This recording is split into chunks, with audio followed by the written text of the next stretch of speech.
mes išvykom traukiniu į Vokietiją, nes rusai buvo arti Panevėžio. Planas buvo, kad tėvas su broliais išeis į mišką, o su motina liksiu gyventi ūkeliai mūsų. Mes turėjom ūkelį.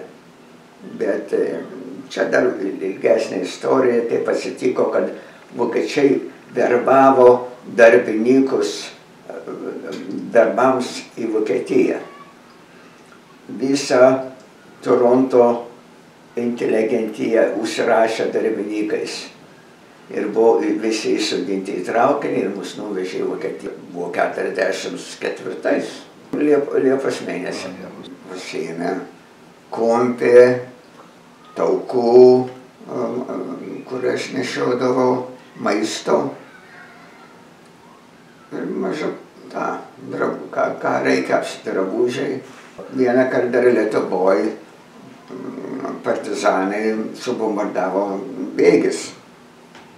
Tai tada atvažiavo kitas traukinys ir toliau nieko nebuvo, man neatsitiko.